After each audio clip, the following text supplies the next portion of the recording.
Hello, everyone. 5 minutes. 5 minutes, my friends. See you soon. Where is it?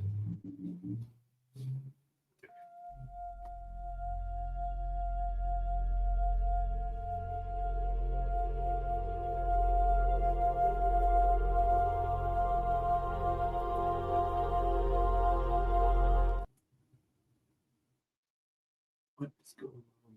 Sorry, guys. Give me 1 second.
Is this working? What is happening? Trying to figure out. I'm having some tech problems. I am Amish. I'm having serious problems, and I want to make sure that we're actually working. I originally said there was going to be 5 minutes, but here we are, quite early. Okay, guys, give me another 2. How about that?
I absolutely agree, Jason. I absolutely agree that this music is better.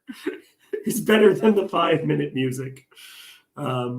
Interesting opinions to have. Okay, from what I understand from people such as Don, and checking for myself, my video quality isn't great. My internet isn't amazing, but we're gonna do this, and you guys can still hear me. So that's all. That's all that's important to me. Yes, Ron, we were doing a do-over. This week we are going to be in 2 Samuel, chapter 10. So, Let's see if Jason comes in. I can even see him. Jason, hello. what's up, man? Oh, nothing much. Yourself? Yeah, just working. I was trying to get more done before I hopped on here, but the website I'm working on is being so slow. So it is what it is. Yeah. Indeed, it is. Hi, Cassandra. Cassandra. Oh, that Hello. fan's too much. You got to change that angle. That fan, I'm not going to be able. The autism won't be able to handle it. I'm sorry. Yes, excellent. Yeah, I've been painting a lot more, so I don't know to what extent you guys can see. There's much more to this thing than there was even a couple weeks ago. We're working on my desert, on my plants right now. So where's some of the plants I've been working on? Ooh, there's a prickly pear. On the other side, there is a agave. Anyway. Oh, cool. Nice. So what is that? What are you compiling there with that whole thing? Oh, I'm sure I've told you about this before. It's the days of creation. Oh, okay, yeah, I think you have some. Yeah, so the outside is just the light. You can see it kind of breaking forth and coming down, and light and darkness. This is going to be sky and seas. Then the land coming up with the vegetation. Then this is going to be, this black bit is going to be heavenly beings. The lights in the sky, birds and fish. Then animals with Adam and Eve right up at the top, which of course, because my wife is a redhead, so is Eve, coming out of the side. And then day 7. Eve's the redhead? Yeah, I made Eve a redhead because my wife is. Oh, okay. I didn't know if there was something. I was like, is this it? I thought No.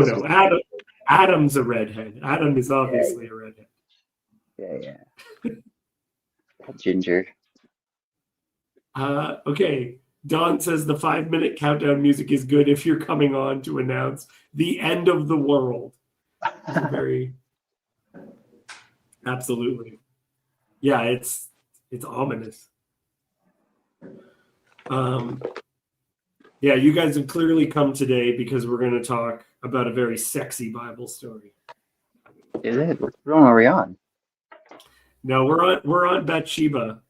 Oh, But that's first. We're going to do one that has nothing, that's not sexy at all.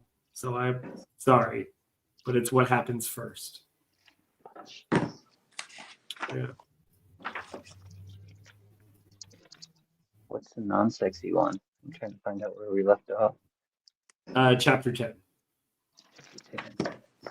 I thought we were going to have Yoav. He shared a song, a Hebrew song that talks about Bathsheba. Oh, really? That'd be cool. Yeah, it's a good time. I'd share it, but the last time I shared music, Jacob got a copyright strike and had to mute it. He's here. Welcome, Yoav. I like the song that you shared, Yoav. It's a banger, as the kids say. Okay, let's get into this story so that we will have time for the next one. And I hope I will be able to. I'm having a little bit of vertigo today. I don't know what that's about. Maybe I need glasses, and that's all it is. Okay, Jason, will you read for us? I'm gonna ask. Yes, yes. After this, the king of the Ammonites died, and Hanun his son reigned in his place. And David said, "I will deal loyally with Hanun the son of Nahash, as his father dealt loyally with me." So David sent by his servants to console him concerning his father. And David's servants came into the land of the Ammonites. But the princes of the Ammonites said to Hanun their lord, "Do you think, because David has sent comforters to you, that he is honoring your father? Has not David sent his servants to you to search the city and to spy it out and to overthrow it?" So Hanun took David's servants and shaved off half the beard of each and cut off their garments in the middle at their hips and sent them away. When it was told Okay, David, pause. So they get pantsed. This is just incredible. So the messengers, in order to humiliate them, like you got to think they wear a robe and he cuts it off at the hips. That means like you're wearing a shirt but no pants. Like you're just nude from the middle down. like a nightgown, a big t-shirt. No, it's worse than that because this is if you took a nightgown and cut it in the middle and you're just wearing a shirt. That to me is almost like worse of a garment than nothing. Like Yeah, it's pretty it's so bad. embarrassing. It's like Pooh Bear or something. Yeah. Yeah. And shaved like rip their beards out, which is pretty bad. Jason, what is this word? What word? Nahash. Nah, that's like it's Hushtan, right? Which is like the fire. Is that fire? It means bronze or Bronze or serpent. serpent. Serpent. The guy is the son of the serpent of Nahash. Okay. And what does the serpent do to Adam and Eve? There is an awareness of nudity.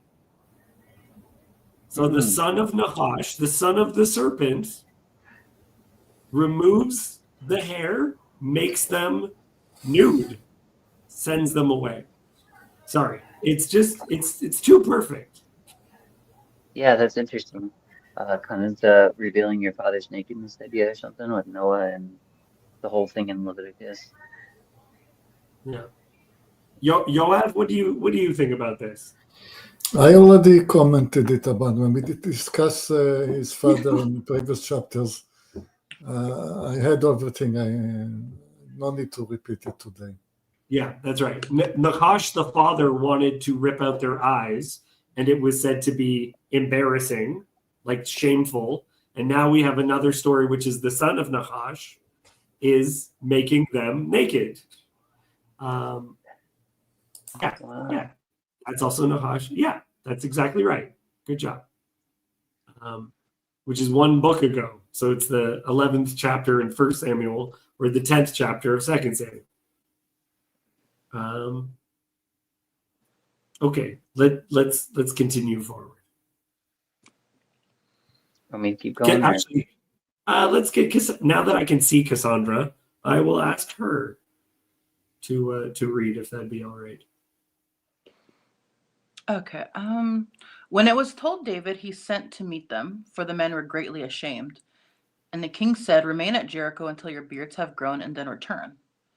When the Ammonites saw that they had become a stench to David, the Ammonites sent and hired the Syrians of Beth-Rehob and the Syrians of Zobah, 20,000 foot soldiers, and the king of Maacah with 1,000 men, and the men of Tob, 12,000 men. And when David heard of it, he sent Joab and all the host of the mighty men.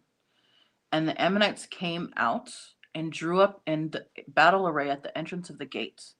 And the Syrians of Zobah and of Rehob and the men of Tob and Maacah were by themselves in the open country. Okay, this is just I don't have any comments on this unless anyone else does. He's making alliances about to there's about to be a battle. Okay. Cassandra, keep going. When Joab saw that the battle was set against him both in front and in the rear, he chose some of the best men of Israel and arrayed them against the Syrians. The rest of his men he put in the charge of Abishai his brother, and he arrayed them against the Ammonites. And he said, "If the Syrians are too strong for me, then you shall help me. But if the Ammonites are too strong for you, then I will come and help you. Be of good courage, and let us be courageous for our people and for the cities of our God. And may the Lord do what seems good to him." So Joab and the people who were with him drew near to battle against the Syrians, against the Syrians, and they fled before him. And when the Ammonites saw that the Syrians fled, they likewise fled before Abishai and entered the city. Then Joab returned from fighting against the Ammonites and came to Jerusalem. Okay, But when so things are going. Yeah, so things are going well. It's just a cool battle sequence. I'd love to see it in when it's made into the mini series. Sounds like it's going to be a cool scene. Awesome. Does anyone have anything to add to this? Okay, one thing, Cassandra. In the future, please pronounce Joab's name Yoav. I think it's the least we can do. The least we can do. Okay, continue. But when the Syrians saw that they had been defeated by Israel, they gathered themselves together, and Hadadezer sent and brought out the Syrians who were beyond the Euphrates. They came to Helam with Shobach, the commander of the army of Hadadezer, at their head. And when it was told David, he gathered all Israel together and crossed the Jordan and came to Helam. The Syrians arrayed themselves against David and fought with him. And the Syrians fled before Israel, and David killed of the Syrians the men of 700 chariots and 40,000 horsemen, and wounded Shobach, the commander of their army, so that he died there. And when all the kings who were servants of Hadadezer saw that they had been defeated by Israel, they made peace with Israel and became subject to them. So the Syrians were afraid to save the Ammonites anymore. Wonderful. Yosef, do you have any wisdom to share with us about this chapter? It seems very straightforward. What chapter? I'm still looking for the chapter. What chapter? Oh, we're on 10. 1 Samuel chapter 10. So, no wisdom yet. I haven't even got there. Catching up. But there is an importance that's going to be lined up with this, which is that David is a part of the battle. This is very important for how the next chapter is going to go. That David is not in Jerusalem while all this stuff is taking place. He is a part of it, and he's maintaining the victory himself personally.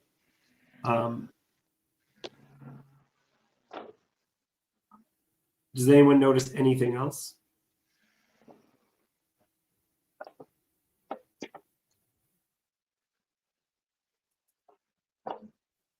Jan God is making a despairing comment. So the joke is that if they teach Alexander the Great at West Point and other military academies, I wonder why they don't also teach about David and his many great victories.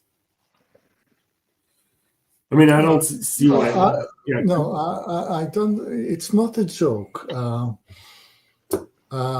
This is too short to learn anything from. But there are lots of battle plans and tricks of war in the book of Judges, and the time came where we came back to the land in the 30s and 40s, that we needed to teach ourselves back the art of war. And we were helped with a British guy, a Christian British guy called Charles Wingate. And he was a Bible-reading British Christian. And he was reading the book together with what he learned in the British Army going towards the Second World War. And this is where the famous skills of the Israeli army, especially night combat, this is where we got it from. Yeah, that's very interesting. Actually, like even learning martial arts.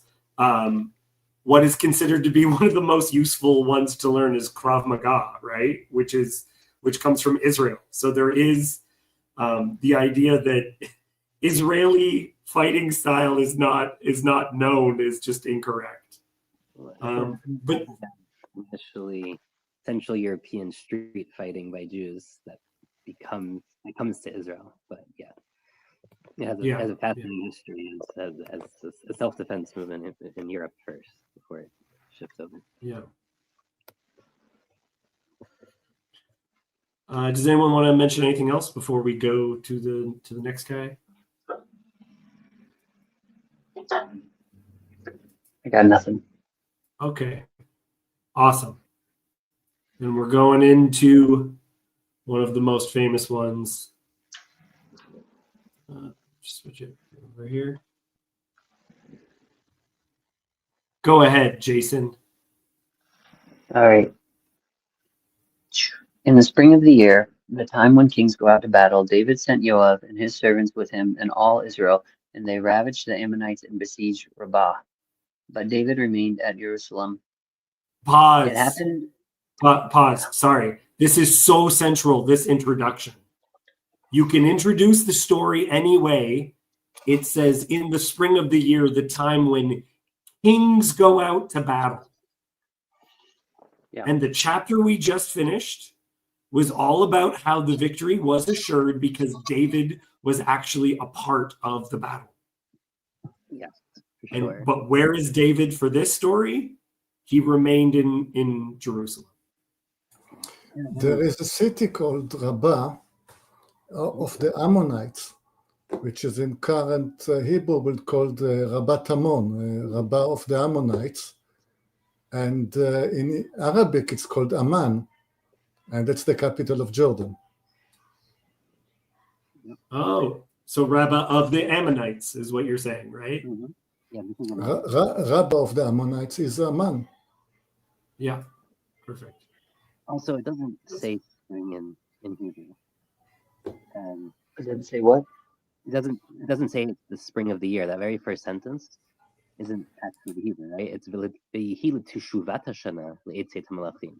So it's a very weird phrase because it sounds like it's the return of the year, and this then links potentially to the new year, but this would be the new multiple new years in some sense. This is the reason that they say it's the spring new year is mostly because in the ancient Near East that is the time. Springtime is when people would start their battle campaigns. So they're taking like the translation here is taken into account like cultural stuff, but there's also like a very pointed thing happening there because this is not normally what we would call the new year or how we would call this period. It's not the word for spring, but it is the word for repentance, like teshuvah, which is a kind of interesting. Like this is the time. And now what's weird about that, of course, is the time for repentance is a different Jewish New Year normally, right? We associate it with Rosh Hashanah and Yom Kippur, not spring. With the fall, yeah. So there's something weird going on here where it's not super clear which this is the fall or the spring. Most translations give the spring because that's the ancient Near Eastern kind of understanding of when he would go out for war.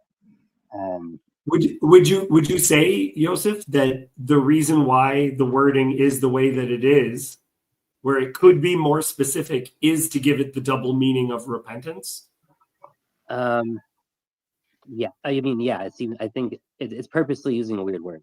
I don't think that's.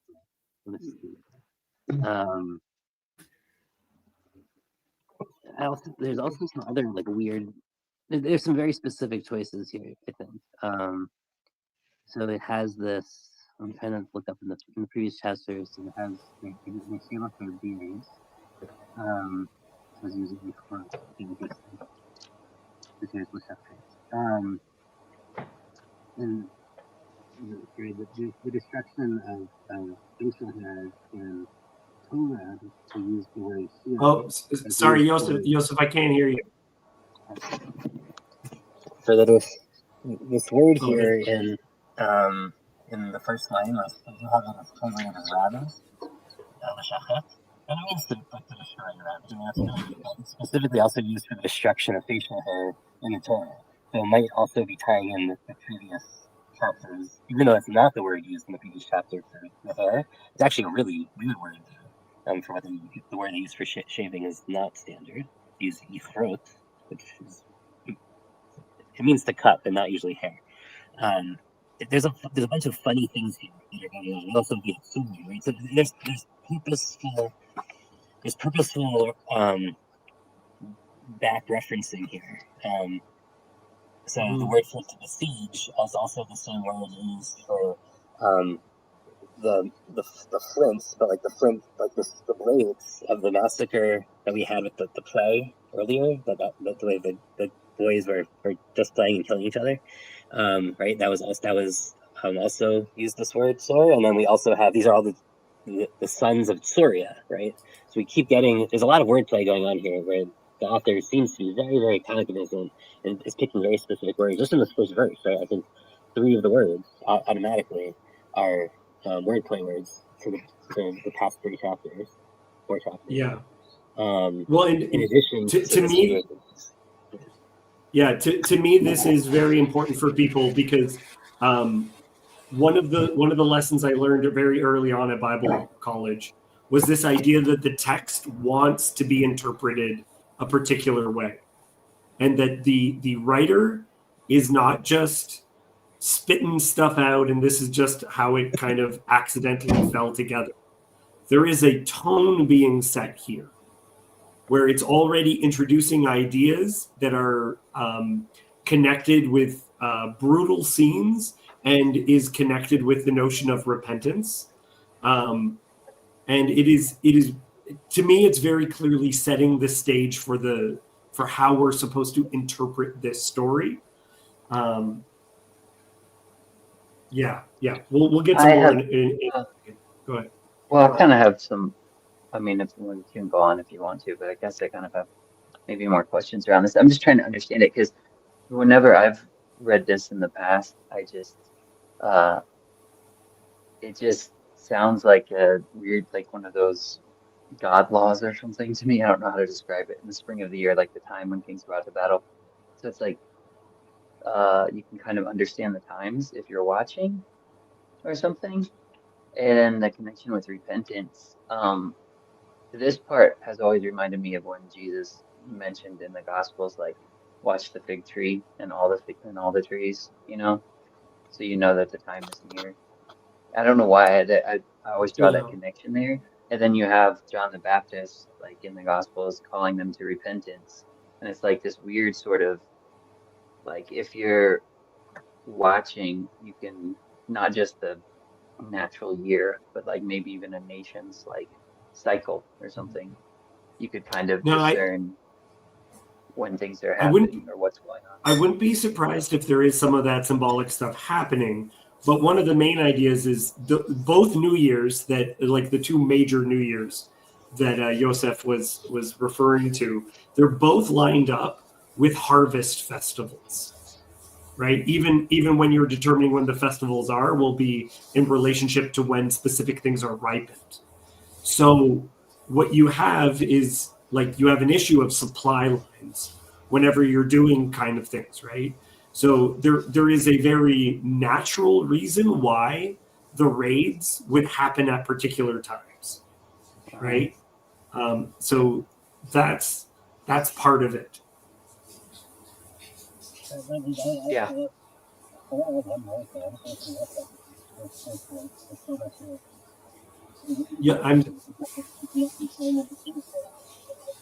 Yeah, Joseph, I'm really sorry, but why is it so bad today? Gosh, I don't know why it's so bad today. It's not the time when the kings go out. I mean, that is the way. That's the way that it's being translated. But actually, it's a time when. So there's an extra aleph in the word, which means it's the time when the messengers go out, or the angels. And I see why they want to translate it as kings. It makes sense. It makes sense that they're trying to correct the text in some sense. But the fact that it's actually about the messengers go out potentially makes a lot more sense in some ways, because the entire chapter there's going to be a lot of messengers, right? David is sitting in the city in Jerusalem conducting a campaign, and one of the key words of this next chapter too is people being as messengers and people being sent to each other. Shlach, right? So he sends and he sends and he sends and he sends. Right, everything's done from afar, indirectly. So there is something kind of funky going on here, because it doesn't mean kings or messengers. I think it's maybe a purposeful ambiguity even by the author, but it's funky.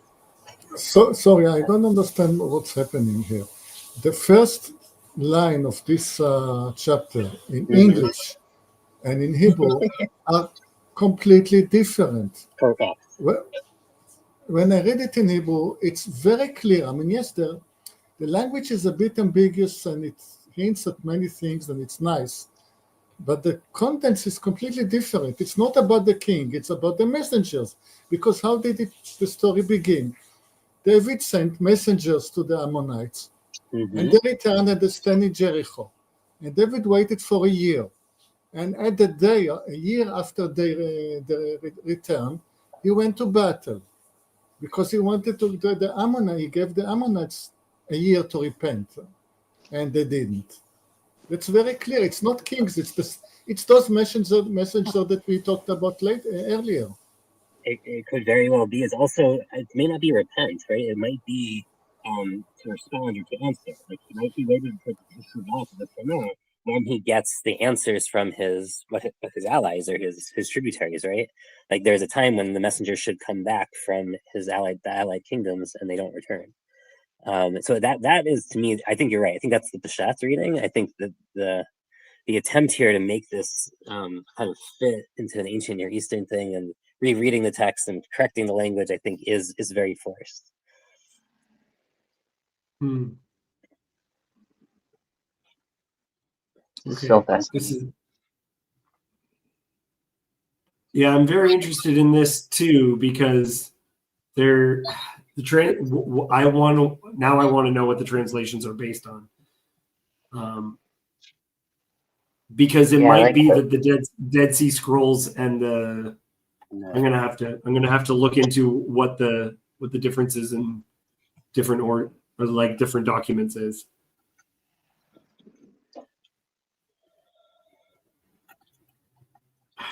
Because the reason, sorry, Yosef, do you think that you could still, because Malachi is angels or messengers? Sorry, messengers, yeah.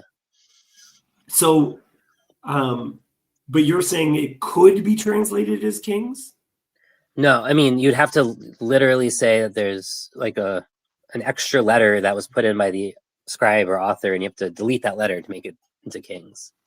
Now it's an aleph, okay, right? So it's just carrying an a sound with it, right? So it's basically silent in this case. But like you'd have to delete that in order for this to work, and say that that's a mistake. So I just pulled up the Dead Sea Scrolls. So they don't have this line.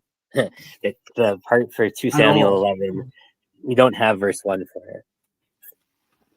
We have starting at verse 2. And it's the same. Is it the same in Chronicles? Let me see if I can find where it is. Because I'd be wondering if it's the same like in Hebrew, like it's still kind of written in that ambiguous way or something. I don't know. I'll let you know if I find it. Yeah, tell me what's happening in Chronicles and we can pull it up in Hebrew. Okay. Yeah.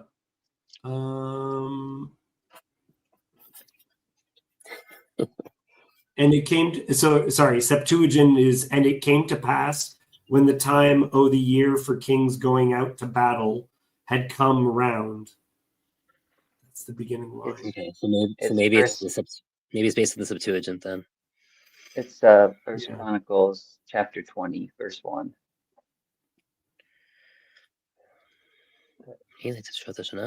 Oh, interesting. So Chronicles has kings. Chronicles does not have the aleph, but it has the same exact weird phrases for the return of the year or return of that time of year. But it's an interesting. It does change Yoav's role a little bit in Chronicles. That's interesting. Okay, so it's interesting because we just did a section where the word was priests, but then using Chronicles, we could see that they didn't intend for priest. Well, or the Right. author, at least the author of Chronicles had a different opinion. Had a different. Okay. So Like, the two books do definitely have different authors. They're using, they are aware of each other. They make reference to each other, right, to some degree, or they're Right. making reference to some sort of archives that they both have access to some degree, but they are very different authors.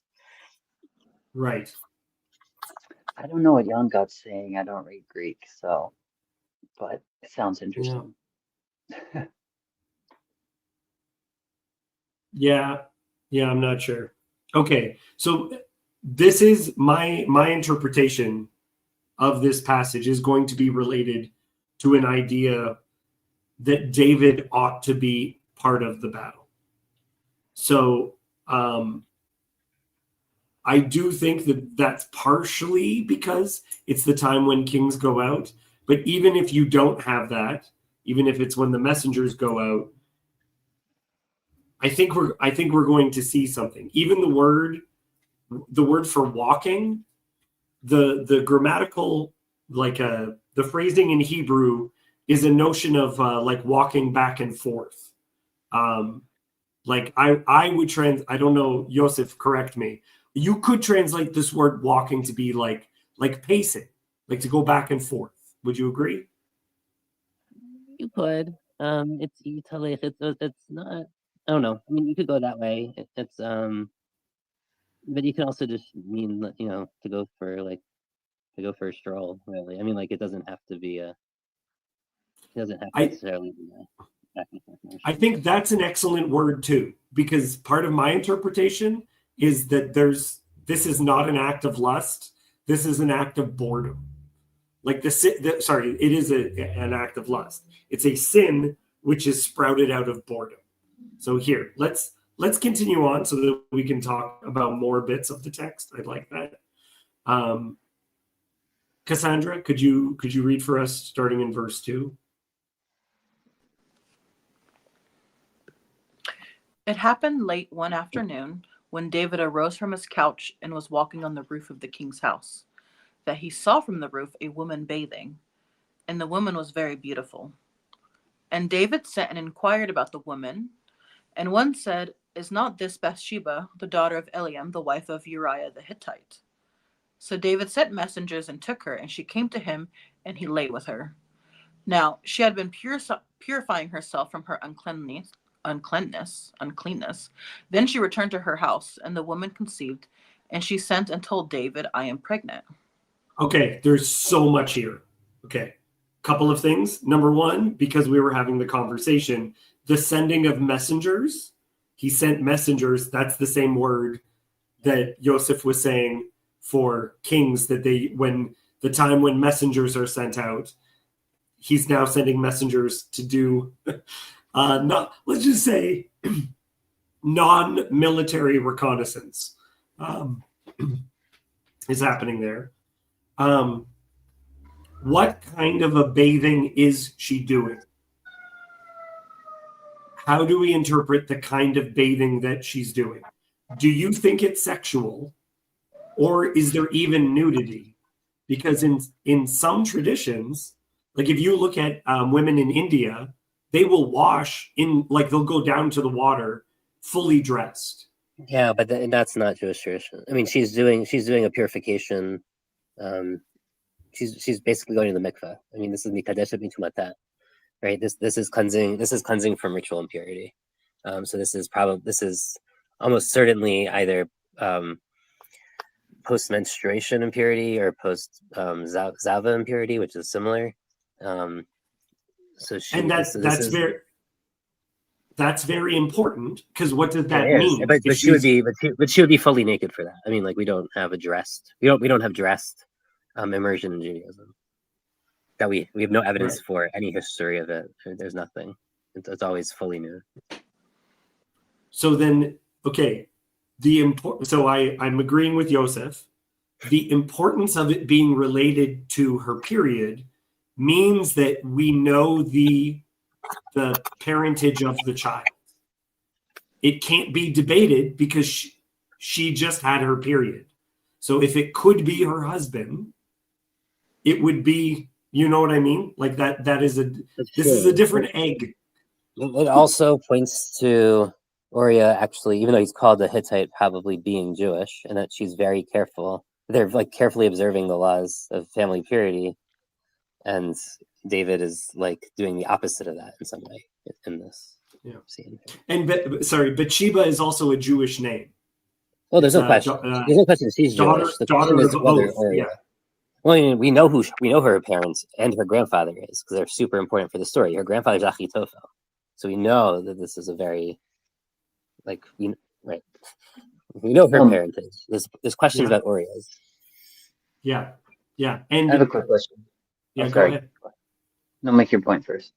No. You go ahead. I've talked enough. Oh, I was just gonna ask. Are you? This is kind of. I mean, it's related, but I wanted to ask this question before we go further. Are you planning on reading, like, when you continue the text through Samuel? Are you going to go straight into Chronicles, or are we kind of going to do side-by-side comparisons a little bit too? If they come up.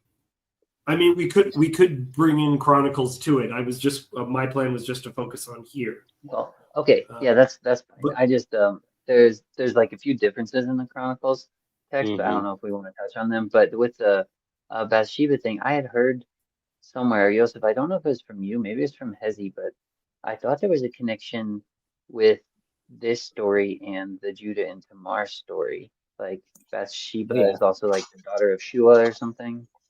No, so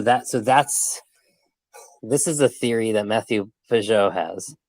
That Hezi and I were debating how much it made sense.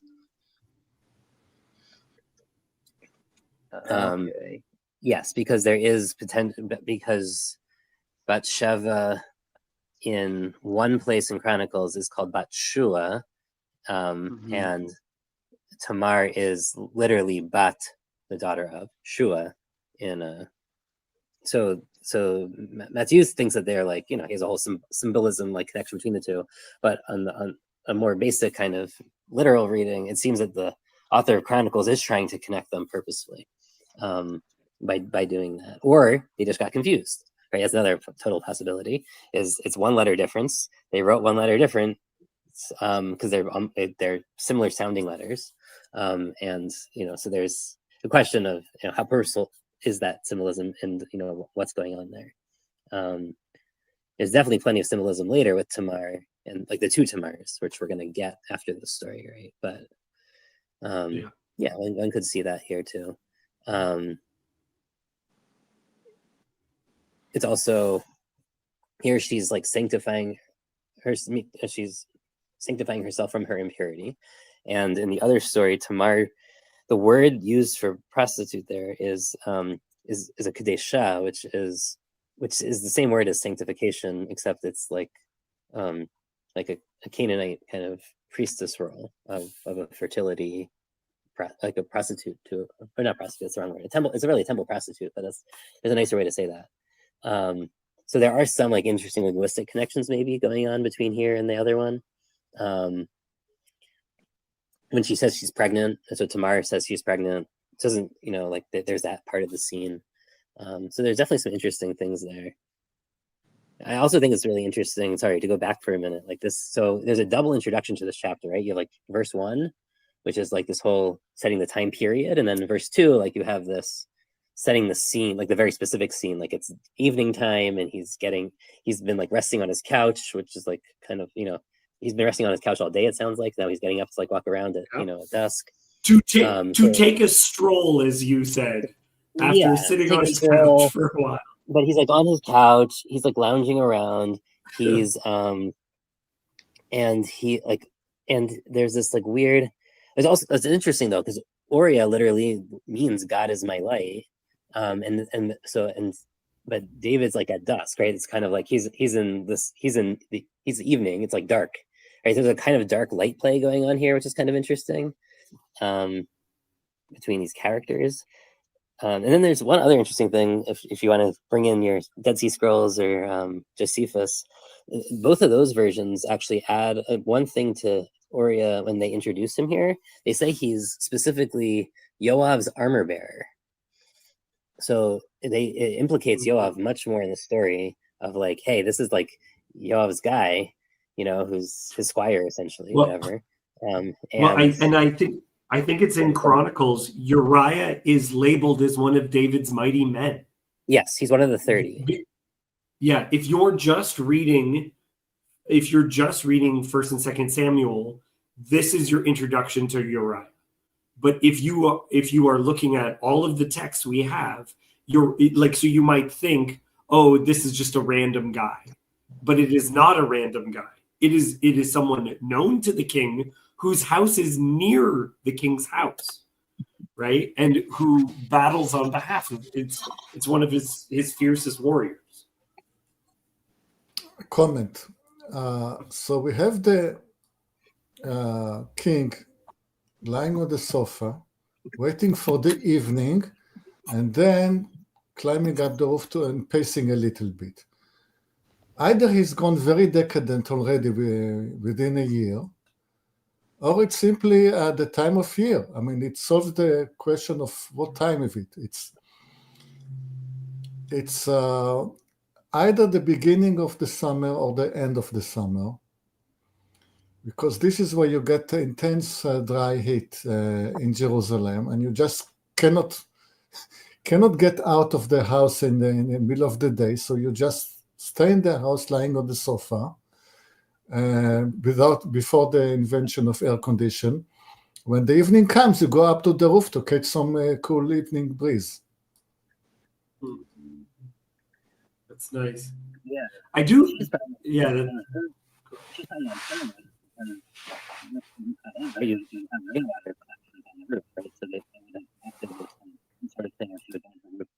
That's where the I rain.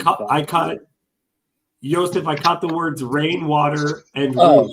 why she was so on? Why, it's just an explanation of why she's on her roof. Like the bath is on the roof because they would collect the rainwater there, right? Like this, that's how you got rain. Like that's the only water you would have had. You wouldn't get a lot of rain, right? Over the summer. So I think the idea here that maybe it's the springtime at the end of the winter, before the summer, might make a little more sense because she has rainwater on her roof, right? That wouldn't necessarily happen otherwise. You need like a deep cistern to have water at the end of the summer for this. So I think I think spring is probably not a bad guess, but yeah, there's definitely some. There's also I like the scene. I like the scene Yoav's laying out. It's so hot. You can't get up. It's just like that part of the summer. You're like that lazy. I totally see that here. But then, okay, take the double introduction, and I almost think it's funny. Whereas our first scene is a battle sequence, right? So it's David sent Joab and his servants with him and all Israel, and they ravaged the Ammonites and besieged Rabbah. And then, so you get like, like siege things going up, battle things exploding. And then we move over and David is fanning himself on a couch. This is the introduction happens twice because it's more dramatic to have David lying on the couch, knowing that things are being ravaged and cities are being besieged. And then we switch to Guy on couch going for a midnight stroll. And I think we're going to get more of that style of humor into this chapter. There's a lot of weird kind of like pokes in that direction. It is funny to read this chapter as humorous, but I think actually in some ways it is. But if you do a couple more verses, we can get into that. Yeah. Also, to the question why David remained in Jerusalem, two possible answers. First, that he's starting to get decadent. Yeah. The second, more plausible, because it's only been a year has passed, is that political trouble are brewing. It's the start of the tension between his sons, and things are getting. You cannot leave Jerusalem by itself. You have to be in Jerusalem to manage because things are stirring up there.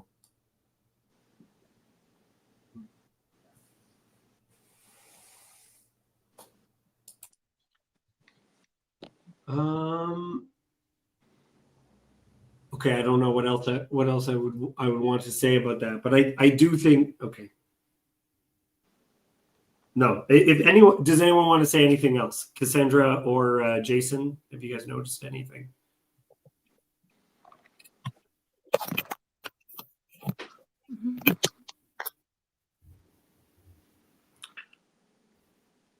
Coming back. Sorry. No, I mean, I don't know. I just have a lot of, like, a ton of, I guess, question and intrigue around the character of Bathsheba, but not necessarily this specific story. So unless we want to go down all those rabbit holes, then we should just continue, I think. Okay, maybe we'll get there as we continue going. Yeah. Cassandra, anything for you? No, I mean, I think the point about the political upheaval is interesting. Like at the beginning of First Samuel, they talk about all the problems that happen when you have a king, and then I guess it's just part of that journey, like the way the bureaucracy kind of grows around everything, and it's a big problem to navigate through that. Yeah, that's good. It's very good. Yosef, I have one question for you.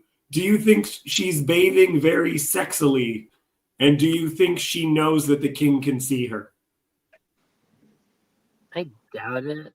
If it's the mikvah for ritual impurity, I doubt it. There's also this really interesting thing where she's not just bathing, right? She like the next phrase is like she returns to her house to Shovel Beta. So is he seeing her when she's bathing, or is he seeing her when she's returning home? It's like a little bit. There's a little bit of something weirdness there. And on top of that, this is that same word. So here it's the word for return, but that's the same word we had in verse 1, right? That's the return of the year or whatever. That's teshuvah. Here we have teshov. It seems to maybe be tying itself into that, just like we had the word for messengers in the line before, also from verse 1. Mm-hmm. Do you think they had like telescopes at this time? No, they definitely did not have telescopes. That's the image I chose for this Bible study was rear window, guy looking out, it's picking between him with the camera or him with the binoculars. Yes. Is that something that she would have been doing that by herself, right? Like there wouldn't have been a communal aspect of it at all? No. Okay. Not at all. I was wondering because I know in some cultures bathing naked, it's not like a big deal for everyone all the time. I mean, nakedness is a pretty big deal in the Bible. It's not fully puritanical, but yeah, I mean, she would have probably gone. I mean, it's possible she was accompanied by someone to help her, but because you do usually need. It helps to have someone attend you and make sure you have privacy and whatever. So maybe she went with one person or something, but like we don't. Yeah, this would have been a big. I mean, it's not a big deal. I mean, women do this when they're menstruating. They do this every month in modern Judaism, Orthodox Judaism, in the ancient worlds. They probably didn't go quite as often. But it probably actually they might have gone more often because you have to do it to go to the temple. So it's hard to tell. But this is probably a pretty common thing in some sense. But it's also like we're assuming she's on her roof. He's on his roof. Never says she's on a roof, which is also kind of interesting. You might just be watching the streets below. She's coming back from the mikveh. Maybe we could talk about like maybe some of the nuances and subtleties and what the text is actually telling us here. But yeah. Well, I just wonder because there's like nothing. Because the way it describes it, because it's a ritual, there's nothing really sexual implied except. No, it's pretty formal actually.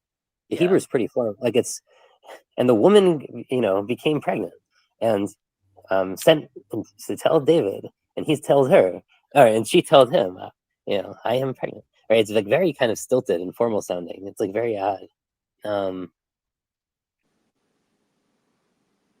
Yeah.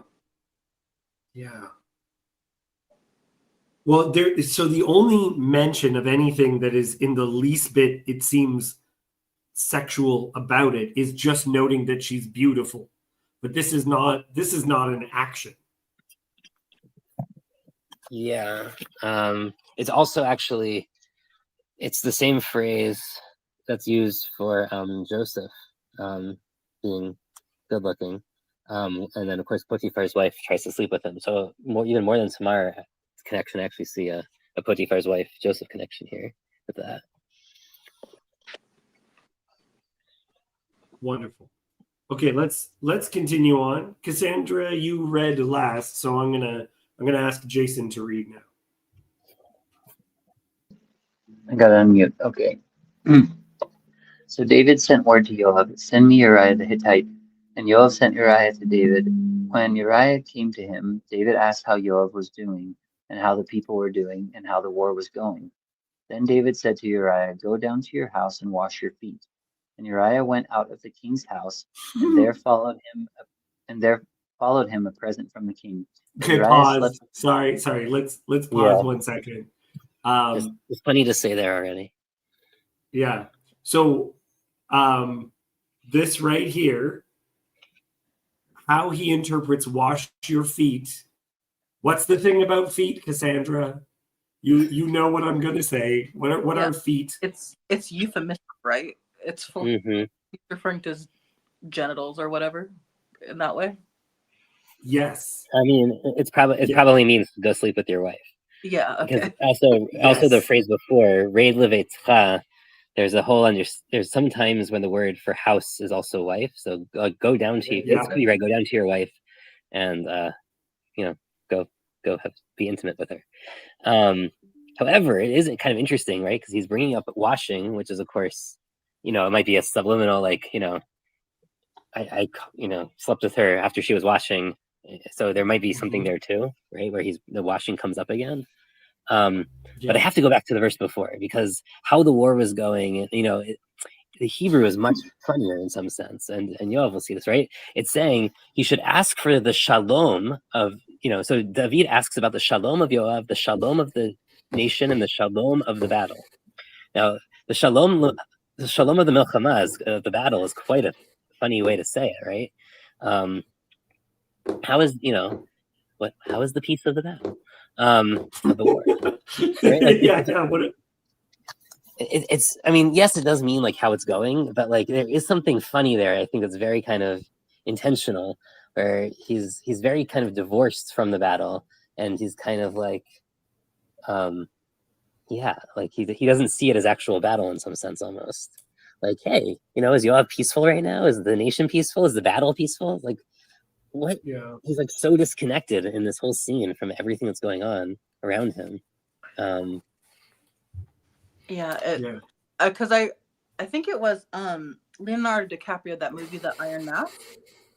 I think because they have like this plot in there too, where he takes like that guy's wife, he sends him out to battle, and or his fiance. I think maybe they weren't married yet or something like that. And I think the idea is he was kind of like that in a sense too. It's like decadence. It's not, he doesn't have a real understanding of what's actually going on. He's too far removed.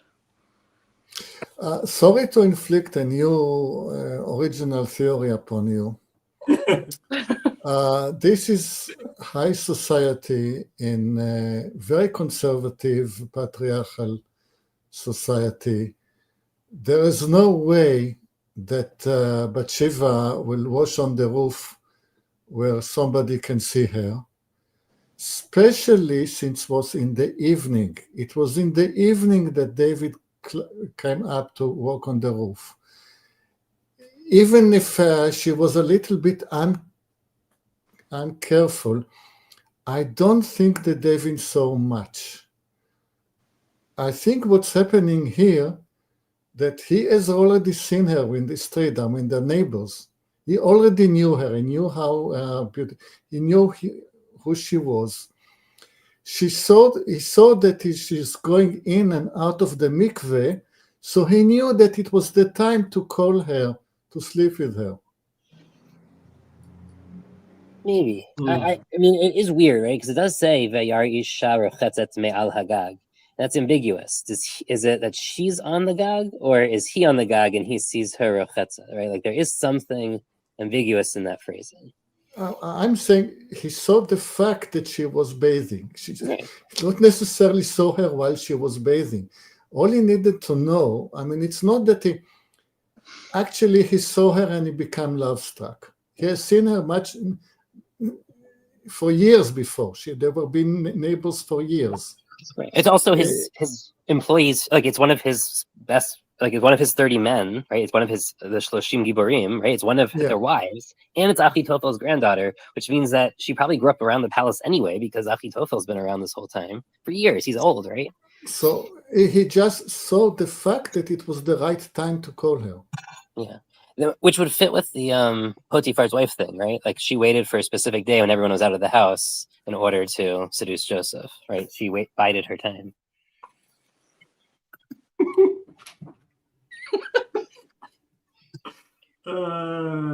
Well, look, Cassandra is enjoying herself. This is a great chapter. I don't know. The more we talk about it, the more it's like, wow, this is like it seems like very even worse. It gets worse the more we're like dissecting it.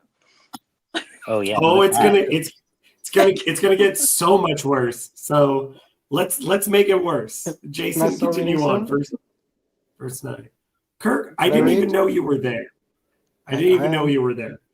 Okay, I didn't want to speak out ahead. of place because Jacob gets really angry when I do that. But I can read if you like. So, Okay, go ahead. But Uriah slept at the door of the king's house with all the servants of his lord and did not go down to his house.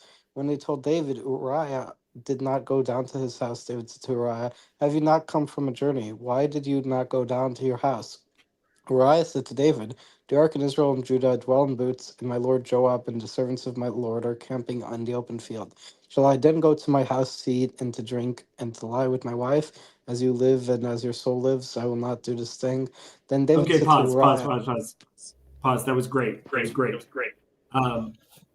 So look at this where it says, so Uriah, I think this is one of the reasons why he's called Uriah the Hittite over and over again, is it actually is shaming David that this guy that we don't even know if he ever becomes a part, like he's a Hittite.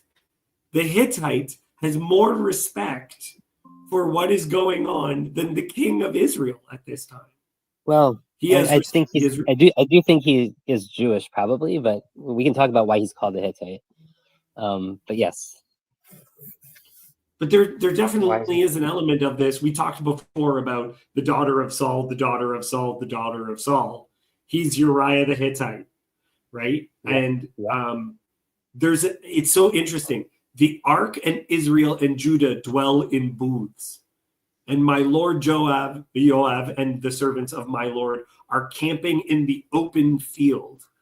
So he's making this huge, this is all condemning. Think about what David did and what Uriah isn't willing to sleep with his own wife because it would be, he'd be treating himself too decadently, as in Cassandra's words, if he took advantage of this. That's how Uriah is feeling. Not only that, but he uses this word. They're sitting in these in Sukkot, right? In these temporary booths, which also, by the way, if they're sitting in Sukkot, it might hint that this is actually the end of summer, right? It might be Sukkot time. That would make much more sense for that phrase, return of the year. We can talk about that. But this is actually tied to God's, when God says, "I don't want the temple, I've always dwelled in a tent." Right? This is actually a very similar objection. He's using, there's a fascinating tie-in here.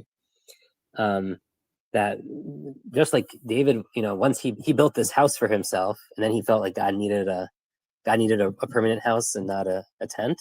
And here he's now in this house, and he's become decadent within this house, and spoiled. And I think Yoav's kind of pointing that out, but he's also pointing that out kind of in this temple tabernacle context, which is fascinating. And the rest of the guys they're not even camping. They're camping, but they're not in tents. They are in the open field is the rest of the soldiers, right? So he's unwilling to, and he interprets, again, the notion of euphemism, to wash one's feet. He reinterprets it, what David said, "Go down to my house, eat and drink and lie with my wife." David said, "Go down to your house," but he never said lie with the wife. So this is he's making this a proves more the direct. euphemism. Yeah, Okay. yeah, exactly. Okay. More of my conspiracy theories. We are talking of high society, well-informed, intelligent people, having each of them having lots of friends and relatives in Jerusalem.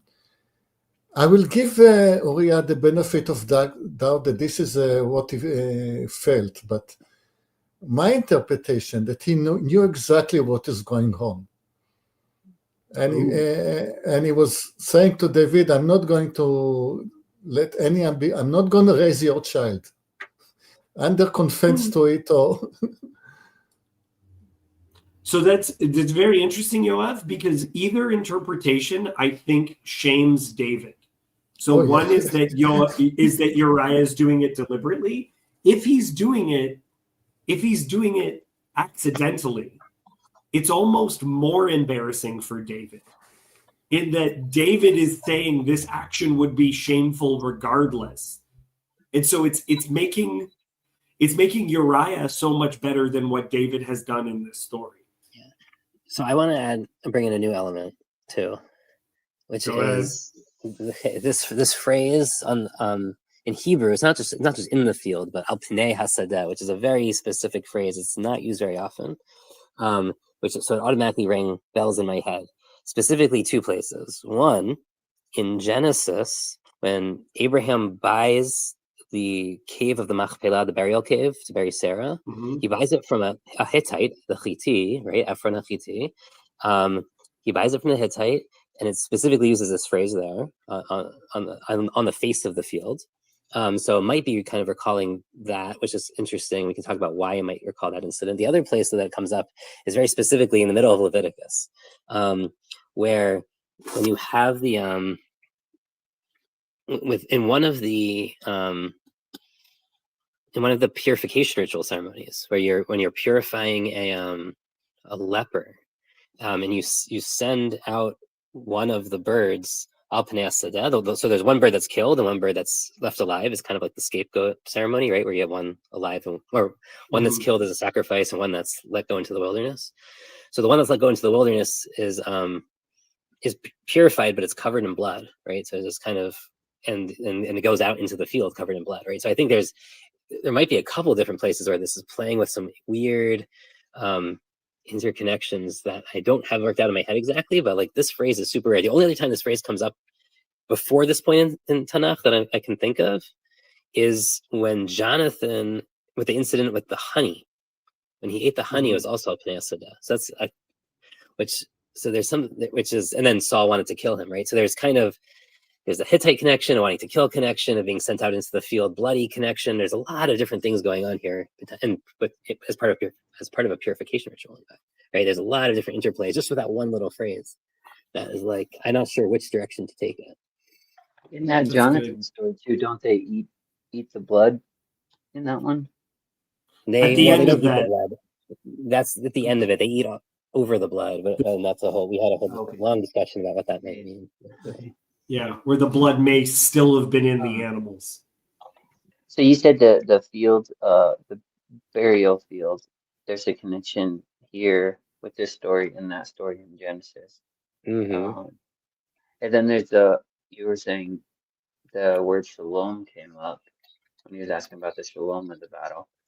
I'm just still, we've talked about this a ton, but I'm still just caught up on the whole Sheba, rest, shalom. Like there's this weird repetition or like weaving that seems to be happening with these stories and then different places where just like even the cave in Genesis being like the place where your dead rest. Like I don't know. That's where my mind went to, but I don't know if that's a good connection or anything or a good thing to make of it. And guys, I'm so glad. People showed up late, and I was like, "Am I on my own?" So I'm just very happy to be having this conversation. Sorry. Before I forget, Yoav mentioned something that I think is important. The reason why Uriah is called back and David is encouraging him to sleep with his wife is because if he sleeps with his wife once, then David is off the hook for the parentage. He'll have deniability that it is Uriah's child. Unless your eyes really airtight, well, they could be just completely different looking, you know? Did they look like Israelites? You really want him to be Korean, right? Is what you're saying. Yeah, So yeah, yeah. so that if the kid comes out a ginger, everyone's going to be like, wait a second. Yeah. Why does my baby look like a king? Yeah, well, David is a ginger, so I mean, you already do have kind of something funny, right? Like I don't think we have a tradition of Solomon being one, but not that the first kid isn't going to be Solomon anyway. The first kid's going to be the dead one. Yeah. Ugh, okay. Yeah. Let's continue on because I want to get to the David does not accept this defeat and makes it even worse for himself. So where are we? Text is there. I think we're at verse 12. Okay, Kirk, continue on. You're doing a great job. Okay. Let's see. Wait. Then David said to Uriah, "Remain here today also, and tomorrow I will send you back." So Uriah remained in Jerusalem that day and the next. And David invited him, and he ate in his presence and drank, so that he made him drunk. And in the evening he went out to lie on his couch with the servants of his Lord, but he did not go down to his house. In the morning David wrote a letter. Look at it. He got him drunk. He tries to roofie Uriah to be like, okay, well, if this guy's like drunkenness, everyone still knows this. You can get someone, if someone isn't fully convicted of something, then you get them drunk and they'll make compromises they wouldn't make normally. But Uriah is so committed to this that you can fill him with booze and he's not going to do it. Yeah, but we get this same phrase again that we had at the beginning of the chapter, but now it's Uriah. So he does get Uriah to crack a little bit because he gets him at evening time to lay down on the couches, which is where we found David initially, right? So like there is this kind of interesting, like he's pushing him in that direction. He doesn't quite get him far enough. Yeah, exactly. He like partially Okay. creeps in. Kirk, keep going. Okay. In the morning, David wrote a letter to Joab and sent it by the hand of Uriah. In the letter, he wrote, "Send Uriah in the forefront of the hardest fighting, and then draw back from him, that he may be struck down and die." And as Joab was besieging the city, he signed Uriah to the place where he knew there were valiant men. And the men of the city came out and fought Joab, and some of the servants of David among the people fell. Uriah the Hittite also died. Then Joab said and told David all the news about the fighting, and he instructed the messenger, "When you have finished telling all the news about the fighting to the king, and then if the king's anger arises, and if he says to you, 'Why did you go so near to the city? Did you not know that they would shoot from the wall? Who killed Abimelech, the son of Jerubeshet? Did not a woman cast an upper millstone on him from the wall so that he died at Tebez? Why did you go so near the wall? And then you shall say, your servant Uriah the Hittite is dead also." Okay, this is so good. So good. Great job, Kirk. Thank you. So just the drama of Uriah, like now David is making it seem like the reason he brought Uriah was to send this letter to Joab. But the letter is Uriah's death warrant. David has tried over and over again to get rid of this problem by having Uriah sleep with his own wife. And because he won't, he sends Uriah with a letter that will result in his own death by sending him on a suicide mission. And the comparison is made of him dying to that of Avimelech. Avimelech, this is the story from Judges where they try to make one of the judges king. And he won't accept being made king, but he has a son named Avimelech. And this is funny to me in Judges because Avimelech means my father is king. Okay, that's what the name Abimelech, Avimelech, Abi, my father, Melech, meaning king. So you have this story. It's connecting these two characters. Where, if you remember that, it again is funny in Judges. A woman just drops a rock from a city wall, a millstone, and it cracks the dude's skull, and that's how he dies. So don't do this. It was dangerous from the get-go, but it's connecting with the first character in Judges that they try to make king. Yosef, is this connection, does this sound right or incorrect? Sorry, I had to do some work. No, it's Yeah, sorry. but from my class, I think there could be something there. Yeah. Okay. Okay, my comments. I don't think there's any way that Uriah didn't read the letter on the way. I mean, the art of sealing a letter with wax and making sure nobody reads it, I don't think it was very developed at the. Sealing letters is super developed in this period already. Not just wax. You would put a letter in a clay envelope essentially that was then fired and then sealed. And then there would be a receipt both inside and outside, and they had to match. So, I mean, like the Babylonians have pretty sophisticated technology even 1,000 years before this on letter sealing. And in fact, Jeremiah later, much later, right, a couple of 100 years from now, is going to reference exactly that system. So I'm pretty sure he could have sealed a letter properly. I'm not worried about that. Okay, I stand corrected.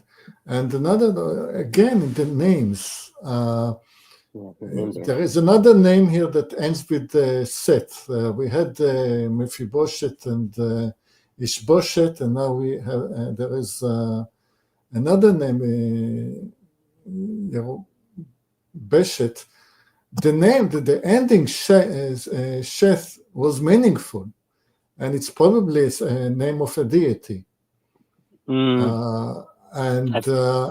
Sorry. I'm gonna make a counter suggestion. They're all Beshet or Boshet names, and we also have versions of the same name as with Baal instead of Boshet. So there's a suggestion is that the biblical author changed all these names like Yerubbaal and Ishbaal to Ishboshet and Yeruboshet in order to not write Baal. Yeah, but there's lots of places when other Hadad or Baal are mentioned. I mean, why censor it in one place and not censor it in another place? It's censored for the Jewish characters, isn't it? And not censored for the non-Jewish ones, generally? No, because in Judges, it's Jerubbaal, right? Jerubbaal. So okay. It still has Baal in it.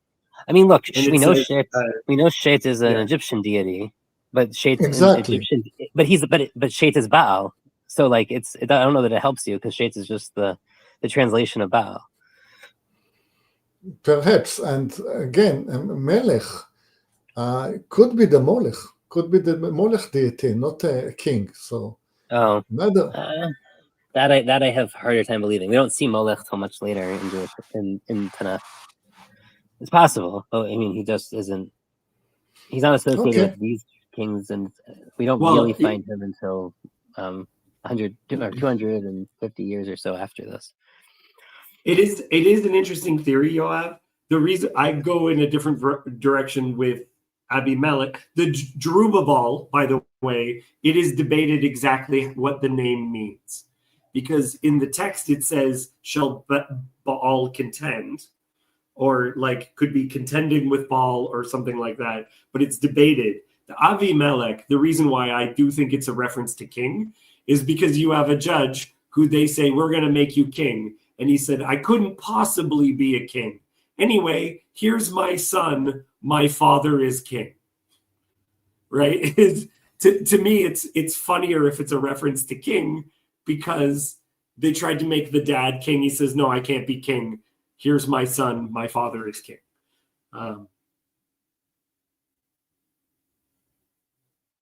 Yoav, your theories are good, though.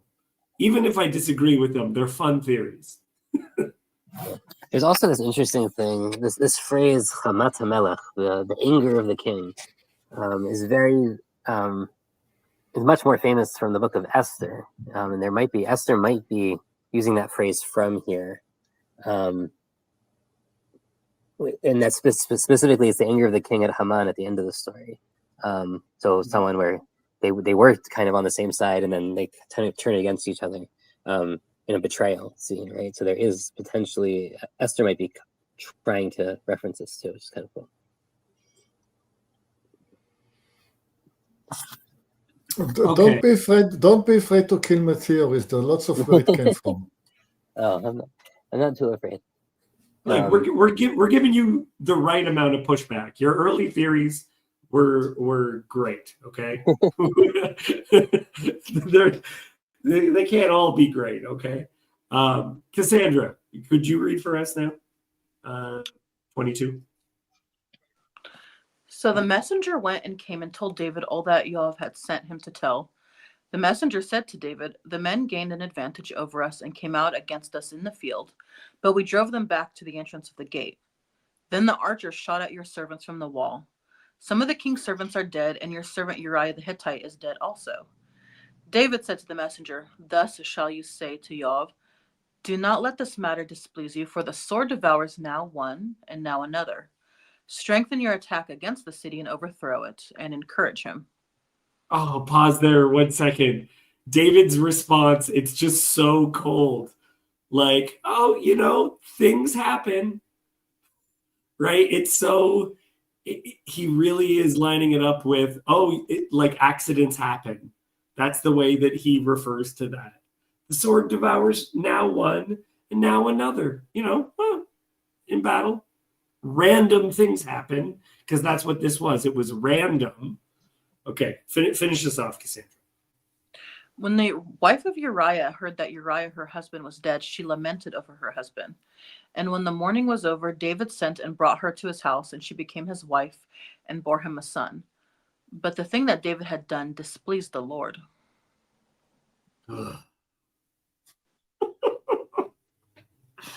Thoughts? Yeah, I don't know. I just keep going back to the movie, The Man in the Iron Mask, because I feel like it gets a sense of like how it's starting to feel. This like edge of everything crumbling. Yeah, and I think Also, in 1 Samuel, I think it says he will set your young men to go in battle before him. And the image is like the king is not in any danger himself. Last chapter, things were good. He was in the battle himself. And now he's setting people on the front lines. And it's not just to accomplish his work. He wanted it to be a suicide mission. He wanted the mission to fail. yeah, I think there's also something funky going on here because this is giving me vibes, and this is my take. I'm gonna do a Yoav. I have a theory. I don't have any evidence. That sorry, not having evidence. You have plenty of evidence, Yoav. Mine doesn't have any evidence. This reminds me of the Jonathan David scene because the field and the shooting of the arrows and going back and forth is really giving a lot of that same. It's like an anti. If that scene was like about friendship and love and sending secret messages to each other, to save a life, this is kind of like the opposite version of that in some sense, right? He's now in an upside down world, where he's sending secret messages, and shooting, and for the sake of betrayal instead of for the sake of friendship or love. And that there's definitely something where David is becoming, like Yoav has been a complicated character, where Yoav is much more willing to do the brutal thing that he thinks needs to be done. And David criticizes Yoav for this, but here David is like comforting Yoav as though Yoav hasn't been this kind of character already. It's like David is stooping to Yoav's level. There's also something with going back to the Jonathan thing for a second, right? Like David is hidden there, right? He isn't like in the field. He's hiding. He's not part of the shooting. Right. And even when we first found him, right, he wasn't at home. Like he was out in the field. Like he's not. He does have this kind of history of absenting himself from the kind of the action in some sense, and like looking on. Mhm. But he's become much more active of a character. But now he's almost like reverting to this, what we might call his kind of little boy, immature self that we had earlier. Because I think, right, the real change of David is with Goliath. Right before that, he is kind of we don't see him as an active character, and suddenly he becomes active, and there's a maturation, growth, whatever moment there, right? The coming of age story, and here we almost have a reversion of all this. Do you think, because David, you said that was it Midrash that Uriah is Joab's armor bearer? Not Midrash, no. That's in Josephus and in the Dead Sea Scrolls. Okay. Is that David becomes the armor bearer of Saul after the Goliath situation? I don't know if they're another interesting connection. Yeah, there's also this kind of interesting thing with Yeru Boshet, right? So the verb yoru, which means to shoot like an arrow, is like all over this section of the chapter. And so like it's interesting that his name, I know we don't really know where his name comes from, but it's certainly kind of resonating with this verb that's kind of in the verses before and after he's mentioned. And sorry, just because Yanni is noticing this and then other people are agreeing with him, is again in the end, so the messenger went and came and told David. Like the repeated messenger. The word for messenger and angel are exactly the same in both Hebrew and in Greek. Yeah. No different. Yeah, so the sending of the messengers over and over again through this story. Yeah. Cassandra, correction. Yes, because you made reference to the man with the iron mask. It seems worse to me that it's like she has to do her traditional mourning, and when the mourning's over, it's like David. Like to me, it almost feels like David picks her up from the funeral. Like it makes it worse that she has to do this other thing of mourning, and then she gets picked up and made a wife. I'm reading this story completely upside down. Okay. Don't want to publicly hear over the internet to blame the victim, but let's remember that later on what's going to happen is there's going to be a battle of inheritance. Lots of different sons, lots of them getting killed, and one of them gets to be the king. And this is the son of Bathsheba. And it doesn't, I mean, you need skills for that. You need a lot of political know-how to achieve this kind of a feat. I'm biased by a play that is famous in Israel called "Every Bastard is a King." That is describing that last days of that struggle for inheritance when David is old. And I have a picture from my childhood, seeing this play as a child. I have an image of Bathsheba as a very intelligent and cunning woman. And that makes me interpret the story completely upside down and returning to the question of why did not David go to battle when a year earlier would still be a fighting man? And why was he pacing on the roof? I think he was waiting. I think it was an event arranged to happen, and it's just exact timing that was needed to be set. I'm not as sure. We do know Bathsheba later when she gets Solomon on the throne. Definitely is clever, and does some maneuvering. I don't know if that's a result of her living in the palace so long that she's learned some tricks, or if that's like her character all the way back, right? It's a little hard to tell for me. But like, there's the way, if Achitophel, I mean, I'm taking Chronicles claims, for a fact that Achitophel is her grandfather. And Achitophel later is going to arrange this entire scene with one of David's sons on a roof where he publicly sleeps with the concubine of David, right, with Abishag. And he seems very angry. Like, he breaks with David over this, right? He gets very angry and upset. And it seems from his perspective that this was non-consensual, and that this was like, at least, and it was possible that it was, and he doesn't understand what really happened. That's totally possible. But at least from his perspective, it seems, from my understanding of his perspective, it seems that this was not consensual, and like, this was not, a pre-planned, whatever, where he does not understand what's going on here. Anyway, but I think it might be evidence on the other direction. But Yoav, I asked this question early on, and this is a question that people debate from the text itself: is if you have a house that can be seen from the palace, right? The city is on a hill, right? If you're lower than the top, then the people above you can see you, right? And so the idea that in many depictions of this, right, she's like, it's she knows that he can see her, right? Yes, and this is exactly what I said didn't happen, because it's inconceivable that it will happen in such a society. And all David needed to know is the fact that she's going in and out of the mikveh. He didn't need to see her.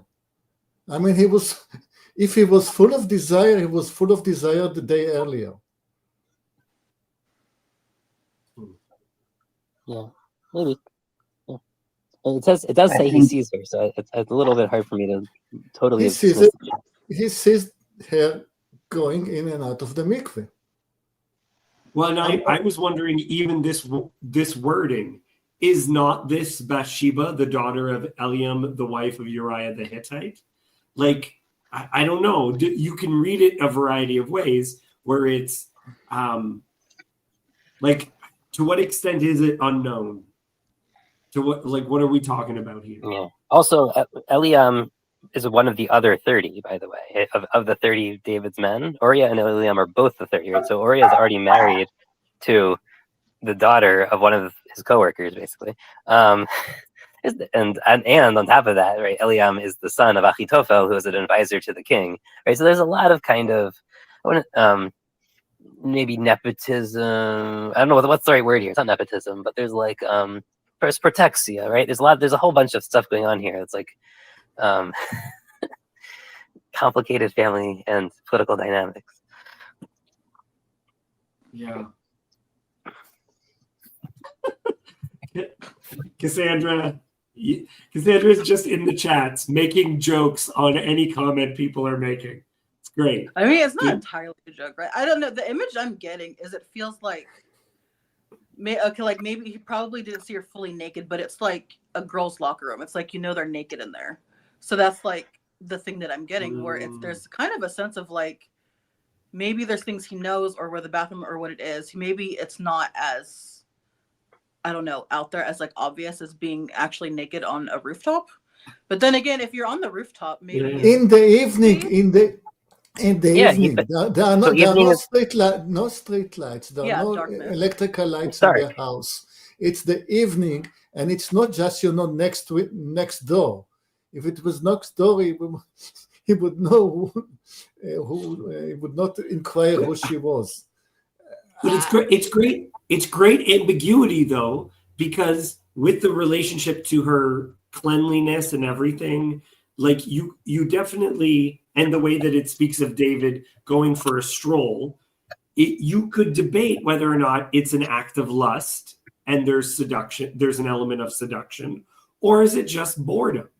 That the king should be in the battle, should be doing things, but instead is at home, lazing about, and he gets bored So he does the stupid, bored thing that people do. Yes, it is. There is an element of boredom there, but repeating the facts. It's not the window next door. It's the evening. There are no street lights. There are no electrical lights. The maximum a candle. Yeah. Torches. They have torches. Why why would you lit a torch? Even if they're you lit a using- torch, if you have lit a torch and it's not the window next door, he knew what. Maybe it is. It's exciting to know that there is a woman bathing there. I don't think he would see anything. Yeah, I hear you. It was not invented there. It was just didn't have this. Yeah. I will say that this is a little different. We're used to very private houses. And so there is something to this, because in ancient Israel, they did use their roofs for a lot. For thousands of years, we know, all the way through from this period, all the way through the time of the Mishnah, they used their roofs for as just another living space. And it is a very public living space. And there's often they would have, they would have ladders, but they would have kind of skylights from the roof, and they would use their roofs to dry fruit. And sometimes they didn't want to go do threshing on a threshing floor. If they had small batches, you might do it up on your roof because there's wind there, right? They would use their roofs as a very practical kind of utility space, but also a place to lounge about. It was cool, there was wind.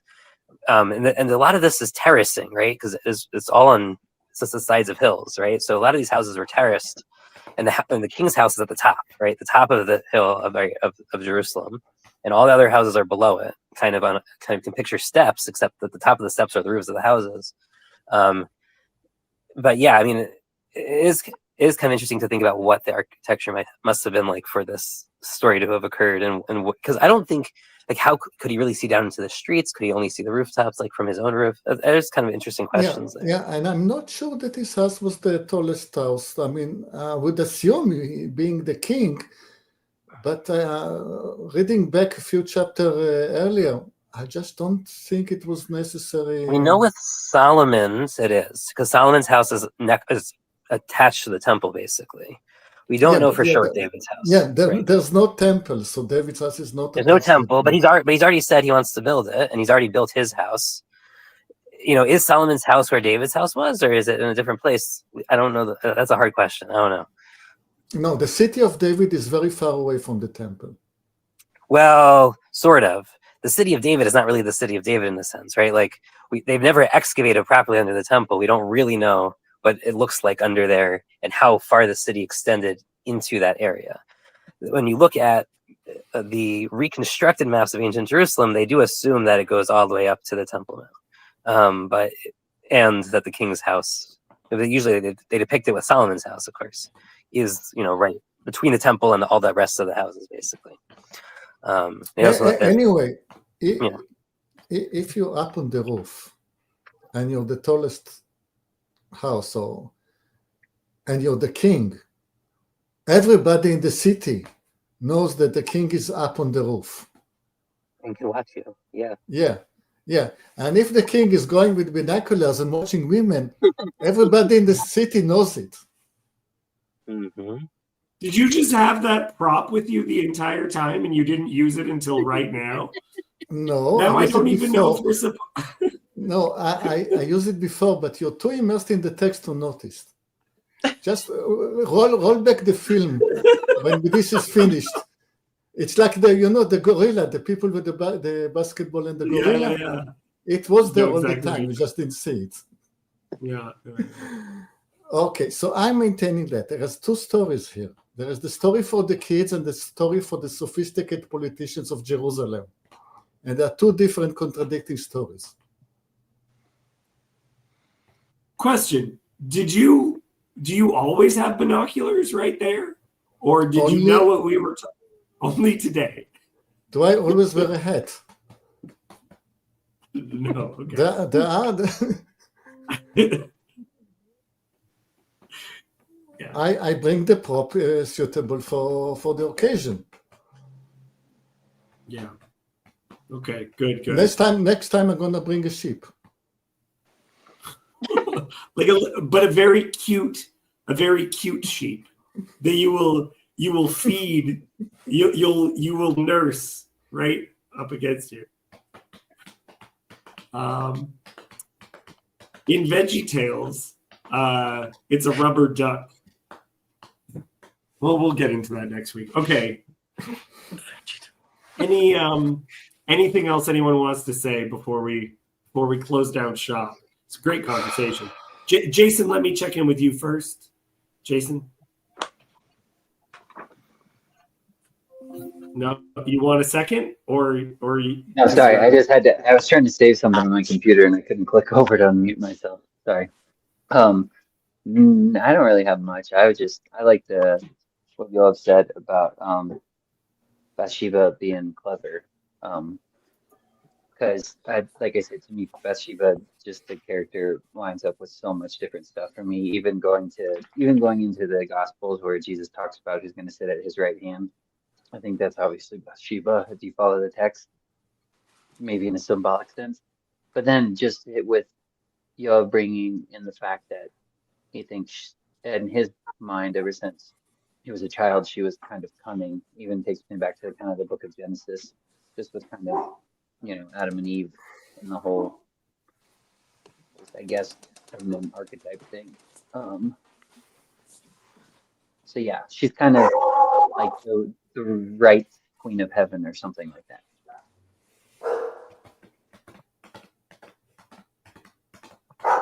Kirk, do you have any thoughts that you would like to share? Nothing that hasn't already been said, other than I appreciate that we got to the Leonard Cohen portion in Tanakh. I wondered if we would talk about that song. We have not. I don't think we will right now. Cassandra, any? It's been such a good conversation. I don't know. I was just thinking about what would have happened if he just admitted what happened up front. Because I was just thinking with that story that Yoav sent him, like, if the king gets mad, tell him that Uriah is dead. As in, like, this is what you wanted. And I did it. And it also cost you. Because it says that he put Uriah with all the valiant men. And so not only did he kill Uriah, he also lost, like, maybe more than he would have. So he's just sacrificing pawns. But I was just wondering what would have happened if he just did it, if he admitted it or something, or like what would have happened that was worse than what did happen. Right. And there is a tradition which do we get into it right now? There is a tradition that when men went off to war, that they would essentially there would be like a kind of a divorce that took place. So there's questions as to whether or not this even counts as adultery. Okay. For Christians, this would be a very foreign idea. They would immediately say, obviously, we know what this is. But the way within Judaism, the way that this text is debated, it's very, very different. So yeah, there is a real question of especially within that Jewish interpretation, why doesn't David just repent? to use the word that we used a couple of times in the text. Yeah.